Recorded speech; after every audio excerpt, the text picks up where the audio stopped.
सध्या बाजारामध्ये तुरीची आवक म्हणाल तेवढ्या मोठ्या प्रमाणावर नाही. त्याच्यामुळं बाजारामध्ये जे भाव आहेत, बाजारभाव हे बऱ्यापैकी शेतकऱ्यांना भेटत आहेत. त्याच्यामुळं शासकीय खरेदी केंद्राकडे अजून शेतकरी वळलेला नाही. परंतु येणाऱ्या काळामध्ये जेव्हा तुरीची आवक एखाद्या वेळेस वाढली आणि बाजारामध्ये जर भाव थोडेसे कमी झाले तर शासन ही सर्व बाकी जी शेतकऱ्यांची तूर आहे ती खरेदी करायला हे आहे. साधारण शासनाचा दर हा 8,000 रुपये आहे आणि बाजारामध्ये सध्या 7,500 8,500 1000 गेले होते मध्यंतरी रेट.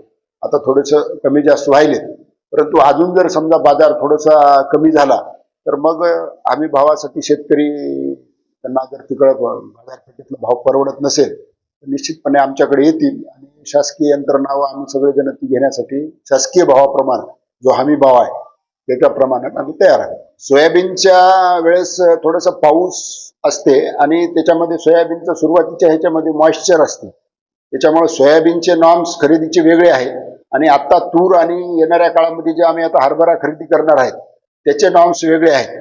यावेळेस ग्रेडिंगचा तेवढा मोठा काही प्रश्न निर्माण होत नाही आणि अडचणी येत नाही, कारण मॉइश्चर आणि बाकीच्या डागी मालाचा तेवढा प्रश्न या दोन्ही पिकासाठी विशेषतः तूर आणि हरभऱ्यासाठी येत नाही. शेतकऱ्यांना आव्हान काय असणार आहे? शेतकऱ्यांना जर बाजारामध्ये त्यांचं धान्य विकायला परवडत नसेल त्यांचा माल, तर त्यांनी शासकीय हमी भाव योजनेचा फायदा घ्यावा.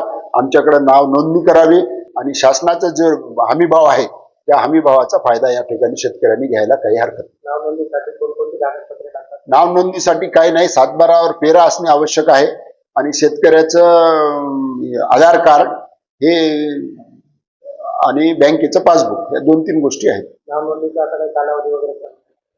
नाव नोंदणीचा कालावधी मला वाटते या 15 दिवसापर्यंत होता, परंतु अजून हरभऱ्या पिकासाठी अजून याचा कालावधी बाकी आहे. नमस्कार, मी Nilesh Deshmukh Baradkar, Shitladevi agro producer company Barad संचालक. खर तर यावर्षी तूर खरेदी केंद्र चालू झालं, त्याची ऑनलाईन नोंदणी सुद्धा सर्व पोर्टलवर उपलब्ध झालेली आहे.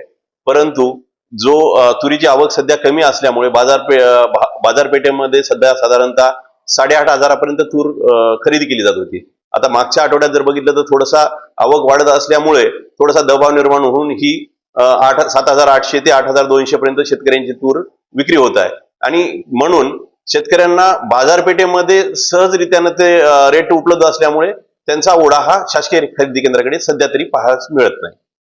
साधारणतः 20 जानेवारीपासून ऑनलाईन खरेदी पोर्टलवर सुरू झालेली आहे, परंतु अजून तरी खरेदी प्रत्यक्षात पाहावयास मिळत नाही. आपल्याकडे प्रतिसाद कसा आहे? प्रतिसाद शेतकऱ्यांचा नाही असं म्हटलं तरी चालेल.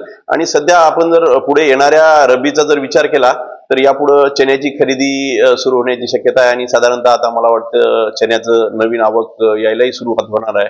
साधारणतः आता बाजारपेठेमध्ये 5,200 ते 5,500 रुपये चण्याचे भाव बघायला मिळत आहेत आणि शासकीय हमी भावामध्ये साधारणतः 5,800 रुपयाचे दर त्या ठिकाणी मिळणार आहेत. म्हणून तुरी पेक्षाही चना खरेदीकडे शेतकऱ्यांचा खरेदी केंद्राकडे ओढ असेल असं या ठिकाणी मला वाटतं.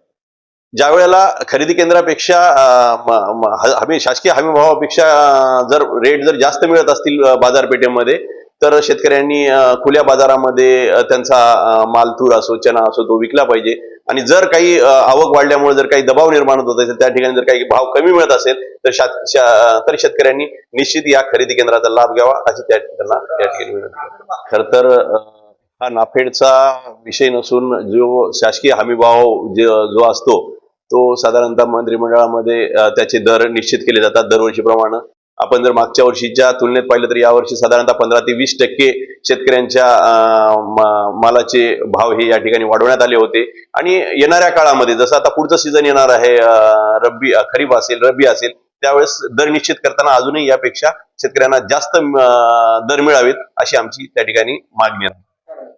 तुरीला भाव कमी दिला असं म्हणता येणार नाही. पूर्वी जे साधारणतः शासकीय हमी भाव 6,000 ते 6,500 दरम्यान असायचे आणि बाजारामध्ये जर आपण पाहिलं तर तुरी 5,000 साधारणतः 5,500 विकल्या जायची. परंतु मध्यंतरी तुरीचा तुटवडा निर्माण झाला आणि तुरीचे दर हे 10,000च्याही पुढे गेले आणि शासकीय हमी भावाप्रमाणे 8,000 रुपये तुरीला दर शेतकऱ्यांना निश्चित केला जातो आणि त्यापेक्षा जर बाजारामध्ये जर तुटवडा निर्माण होऊन जर शेतकऱ्यांना जास्तीचे पैसे मिळत असेल तर ती नक्कीच स्वागतार्ह ही गोष्ट आहे. मुळात तुरीचं उत्पादन आपल्या जिल्ह्याचा जर आपण साधारणतः विचार केला तर तुरीचं उत्पादन थोडंसं कमीच असतं आणि तुरीपेक्षाही आपल्याकडे हरभऱ्याची म्हणजे चणा जे म्हणतो आपण चण्याची लागवड या ठिकाणी जास्त प्रमाणात केली जाते.